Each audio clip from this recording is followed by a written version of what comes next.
News next top ನ್ಯೂಸ್ಗೆ ಸ್ವಾಗತ. ನಾನು ದರ್ಶನ್ ಶೆಟ್ಟಿ ನಾಲ್ಕಳಿ. ಟಾಪ್ ನ್ಯೂಸ್ ನೋಡೋಣ. ಅದಕ್ಕೂ ಮುನ್ನ ಈ ಕ್ಷಣದ ಹೆಡ್ಲೈನ್ಸ್. ಮನೆ ಮಾಲೀಕರಿಗೆ ಗುಡ್ ನ್ಯೂಸ್. ಓಸಿ ಇಲ್ಲದಿದ್ದರೂ ಸಿಗಲಿದೆ ಶಾಶ್ವತ ವಿದ್ಯುತ್ ಸಂಪರ್ಕ. ಕರ್ನಾಟಕ ಸರ್ಕಾರದಿಂದ ಮಹತ್ವದ ಆದೇಶ. ನಮ್ಮ ಮೆಟ್ರೋ ನೇರಳೆ ಮಾರ್ಗದಲ್ಲಿ ತಾಂತ್ರಿಕ ದೋಷ. 30 ನಿಮಿಷ ರೈಲಿನಲ್ಲಿ ಸಿಲುಕಿದ ನೂರಾರು ಪ್ರಯಾಣಿಕರು. ಸ್ವಯಂ ಚಾಲಿತ ಬಾಗಿಲು ಬಂದ್. ಪ್ರಯಾಣಿಕರಿಗೆ ಆತಂಕ. ಸುಹಾಸ್ ಶೆಟ್ಟಿ ಹತ್ಯೆ ಪ್ರಕರಣ 1 ವರ್ಷದ ಬಳಿಕ ಮಂಗಳೂರಿಗೆ ಎನ್ಐಎ. ಹತ್ಯೆಯ ಹಿಂದಿನ ಅಸಲಿ ಮಾಸ್ಟರ್ ಮೈಂಡ್ ಯಾರು? ಕ್ರಿಕೆಟ್ ಅಲ್ಲದೆ ಬಿಸಿನೆಸ್ ಅಲ್ಲೂ ಕಿಂಗ್ ಕೊಹ್ಲಿಯ ಅಬ್ಬರ. ಶೂ ಮಾರಾಟದಿಂದ ಒಂದೇ ದಿನ 138 ಕೋಟಿ ಗಳಿಕೆ. ಅಭಿಮಾನಿಗಳ ಕುರಿತು ಕೊಹ್ಲಿ ಭಾವುಕ ನುಡಿ. ಸ್ಫೋಟಕ ಬ್ಯಾಟಿಂಗ್ನಿಂದ ವೃತ್ತಿ ಜೀವನಕ್ಕೆ ಅಪಾಯ. ವೈಭವ್ ಸೂರ್ಯವಂಶಿ ಬ್ಯಾಟಿಂಗ್ ಬಗ್ಗೆ ಕಳವಳ.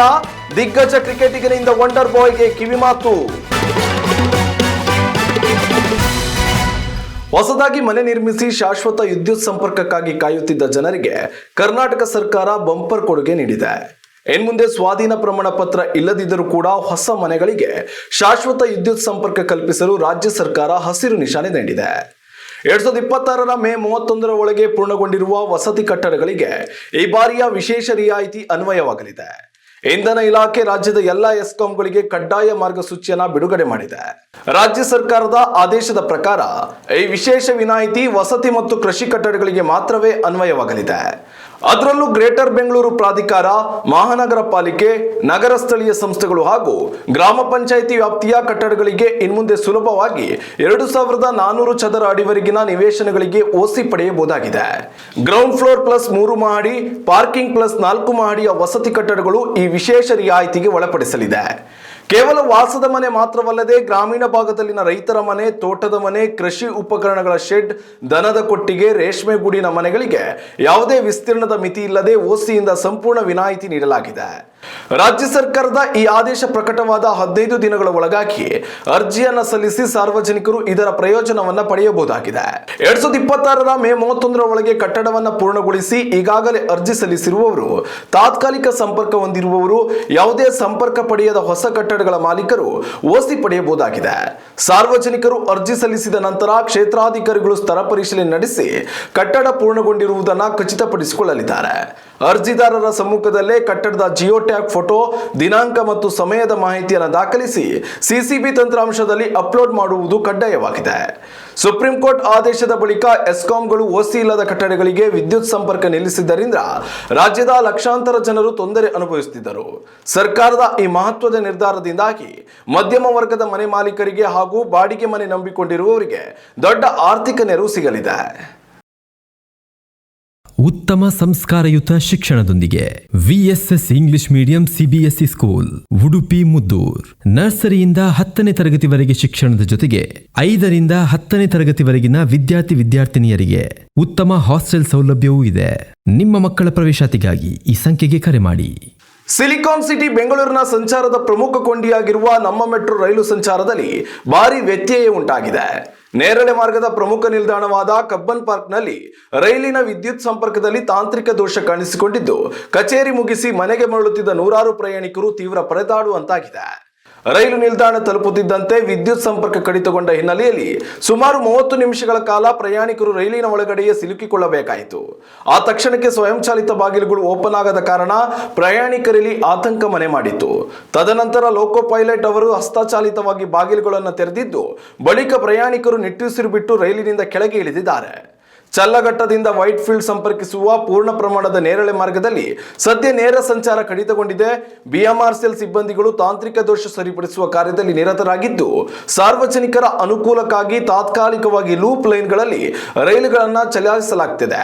ಮಾಗಡಿ ರಸ್ತೆಯಿಂದ ಚಲ್ಲಘಟ್ಟ ಮಾರ್ಗ, ಎಂಜಿ ರಸ್ತೆ ಟು ವೈಟ್ ಫೀಲ್ಡ್ ಮಾರ್ಗದಲ್ಲಿ ರೈಲುಗಳು ಸಂಚರಿಸುತ್ತಿದ್ದು, ಕಬ್ಬನ್ ಪಾರ್ಕ್ ಮತ್ತು ಅದರ ಸುತ್ತಮುತ್ತಲಿನ ನಿಲ್ದಾಣ ವ್ಯಾಪ್ತಿಯಲ್ಲಿ ಸಂಚಾರ ಸಂಪೂರ್ಣ ಸ್ಥಗಿತಗೊಂಡಿದೆ. ನೇರಳೆ ಮಾರ್ಗದ ಕಬ್ಬನ್ ಪಾರ್ಕ್ ಮೆಟ್ರೋ ನಿಲ್ದಾಣದಲ್ಲಿ ಸಂಚರಿಸುತ್ತಿದ್ದ ರೈಲಿನಲ್ಲಿ ತಾಂತ್ರಿಕ ದೋಷ ಕಂಡುಬಂದಿರುವುದರಿಂದ ಈ ಮಾರ್ಗದ ರೈಲುಗಳ ಸಂಚಾರದಲ್ಲಿ ವಿಳಂಬ ಉಂಟಾಗಿದೆ. ತಾಂತ್ರಿಕ ದೋಷವನ್ನ ಶೀಘ್ರವಾಗಿ ಸರಿಪಡಿಸಲು ನಮ್ಮ ಕಾರ್ಯಾಚರಣೆ ಹಾಗೂ ನಿರ್ವಹಣಾ ತಂಡಗಳು ಯುದ್ಧಪಾದಿಯಲ್ಲಿ ಕಾರ್ಯನಿರ್ವಹಿಸುತ್ತಿವೆ. ಸಾರ್ವಜನಿಕರಿಗೆ ಉಂಟಾಗಿರುವ ಅನಾನುಕೂಲತೆಗೆ ವಿಷಾದಿಸುತ್ತೇವೆ ಎಂದು ನಮ್ಮ ಮೆಟ್ರೋ ಹೇಳಿದೆ. ಅಲ್ಲದೆ ಮೆಟ್ರೋ ತಾಂತ್ರಿಕದ ಅಧಿಕಾರಿಗಳು ಸಮಸ್ಯೆಯನ್ನು ಪರಿಹರಿಸಿದ್ದು ಇಂದು ಬೆಳಗಿನಿಂದಲೇ ಮೆಟ್ರೋ ರೈಲುಗಳು ಸಂಚಾರ ನಡೆಸುತ್ತಿವೆ.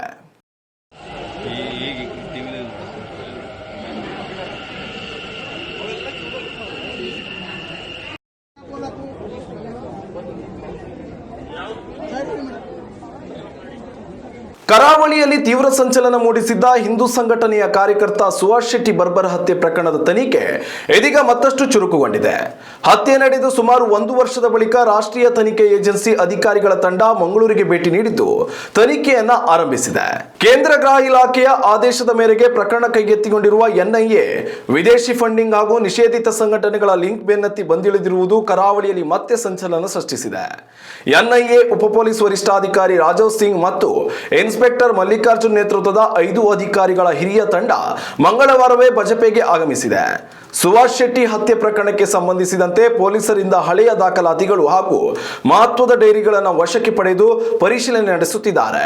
ನಿಷೇಧಿತ ಪಿಎಫ್ಐ ಸಂಘಟನೆಯೊಂದಿಗೆ ಸಂಪರ್ಕ ಹೊಂದಿರುವ ಶಂಕೆ ಮೇರೆಗೆ ಸ್ಥಳೀಯ ಕೆಲವು ವ್ಯಕ್ತಿಗಳಿಗೆ ಈಗಾಗಲೇ ನೋಟಿಸ್ ಜಾರಿ ಮಾಡಲಾಗಿದ್ದು ವಿಚಾರಣೆಗೆ ಹಾಜರಾಗಲು ಸೂಚಿಸಲಾಗಿದೆ.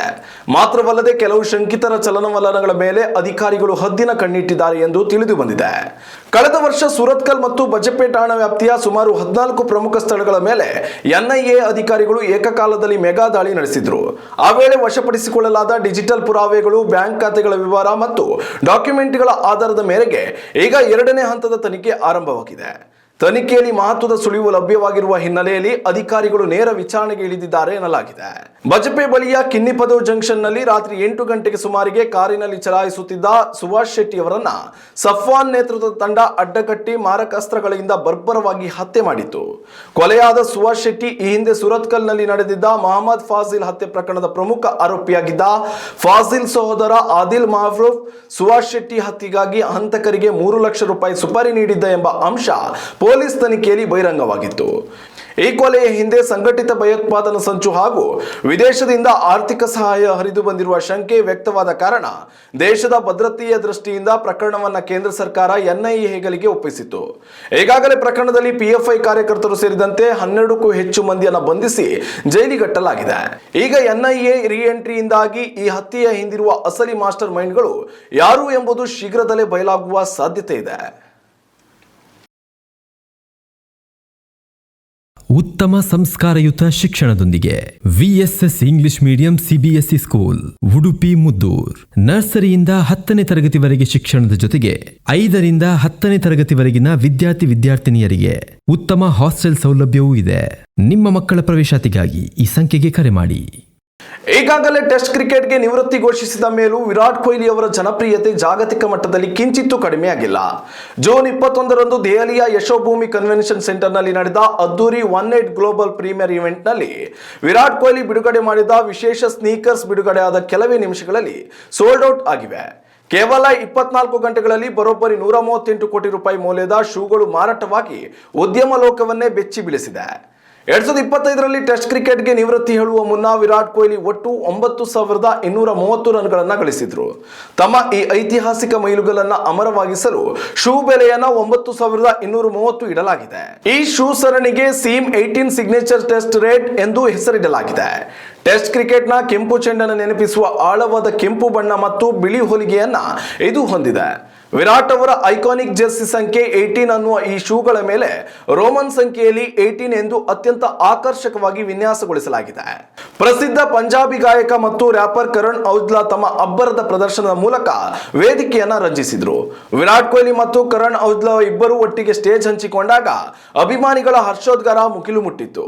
ಈ ಸಂದರ್ಭದಲ್ಲಿ ಮಾತನಾಡಿದ ವಿರಾಟ್ ಕೊಹ್ಲಿ ತಮ್ಮ ಯಶಸ್ಸಿನ ಹಿಂದಿನ ಕಠಿಣ ಪರಿಶ್ರಮವನ್ನ ನೆನಪಿಸಿಕೊಂಡ್ರು.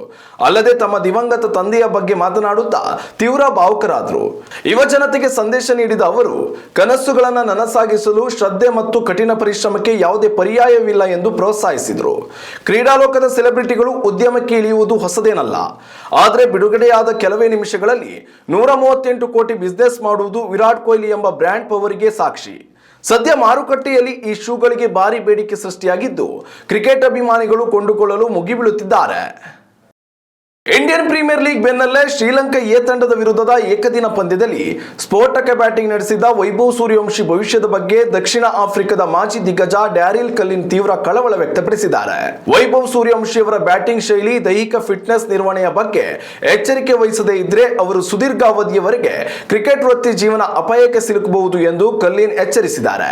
1990ರ ದಶಕದಲ್ಲಿ ದಕ್ಷಿಣ ಆಫ್ರಿಕಾ ಮಧ್ಯಮ ಕ್ರಮಾಂಕದ ಬೆನ್ನೆಲುಬಾಗಿದ್ದ 208 ಅಂತಾರಾಷ್ಟ್ರೀಯ ಪಂದ್ಯಗಳ ಅನುಭವ ಹೊಂದಿರುವ ಕಲ್ಲಿನ್ ವೈಭವ್ ಅವರ ಆಟದಲ್ಲಿನ ಪ್ರಮುಖ 2 ದೈಹಿಕ ಅಪಾಯಗಳನ್ನು ಎತ್ತಿ ತೋರಿಸಿದ್ದಾರೆ. ಕೇವಲ 15ನೇ ವಯಸ್ಸಿನಲ್ಲೇ ವೈಭವ್ ಸೂರ್ಯವಂಶಿ ಅತ್ಯಂತ ಭಾರವಾದ ಬ್ಯಾಟ್ ಬಳಸಿ ವೇಗವಾಗಿ ಸ್ವಿಂಗ್ ಮಾಡುತ್ತಿದ್ದಾರೆ.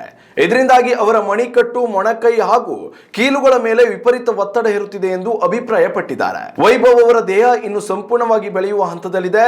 ಇಂತಹ ಸಮಯದಲ್ಲಿ ನಿರಂತರವಾಗಿ ಸಿಕ್ಸರ್ ಬೌಂಡರಿಗಳಿಗಾಗಿ ಅತಿಯಾದ ಆಕ್ರಮಣಕಾರಿ ಪವರ್ ಹಿಟ್ಟಿಂಗ್ ಮಾಡುವುದರಿಂದ ಮೂಳೆಗಳು ಮತ್ತು ಮಾಂಸಖಂಡಗಳಿಗೆ ಭವಿಷ್ಯದಲ್ಲಿ ಗಂಭೀರ ಹಾನಿಯಾಗಬಹುದು. ಜೊತೆಗೆ ಅತಿ ಸಣ್ಣ ವಯಸ್ಸಿನಲ್ಲಿ ಅತಿ ಹೆಚ್ಚು ಪಂದ್ಯಗಳನ್ನು ಆಡುವುದು ಕೂಡ ವೃತ್ತಿ ಜೀವನದ ಮೇಲೆ ಪರಿಣಾಮ ಬೀರಲಿದೆ. ಕ್ರಿಕೆಟ್ ದೇವರು ಎನಿಸಿಕೊಂಡಿರುವ ಸಚಿನ್ ತೆಂಡೂಲ್ಕರ್ ಅವರು ಮಣಿಕಟ್ಟಿನ ಸಮಸ್ಯೆಗೆ ಒಳಗಾಗಿ ಉದಾಹರಣೆಯನ್ನು ಕೂಡ ಕಲ್ಲಿನ್ ನೀಡಿದ್ದಾರೆ. ವೈಭವ್ ಸೂರ್ಯವಂಶಿ ಅವರ ಅದ್ಭುತ ಮತ್ತು ಅಪರೂಪದ ಪ್ರತಿಭೆಯನ್ನ ಮುಕ್ತ ಕಂಠದಿಂದ ಶ್ಲಾಘಿಸಿರುವ ಕಲ್ಲಿನ್, ಈ ಯುವ ಆಟಗಾರ ತನ್ನ ಕಾರ್ಯದೊತ್ತಡ ಹಾಗೂ ದೇಹದ ಫಿಟ್ನೆಸ್ ಅನ್ನ ಸರಿಯಾಗಿ ಬ್ಯಾಲೆನ್ಸ್ ಮಾಡಿಕೊಳ್ಳಬೇಕು, ಇಲ್ಲದಿದ್ದರೆ ಗಾಯಗಳು ಅವರ ಸುದೀರ್ಘ ಕ್ರಿಕೆಟ್ ಭವಿಷ್ಯಕ್ಕೆ ಮುಳ್ಳಾಗಬಹುದು ಎಂದು ಕಿವಿ ಮಾತು ಹೇಳಿದ್ದಾರೆ.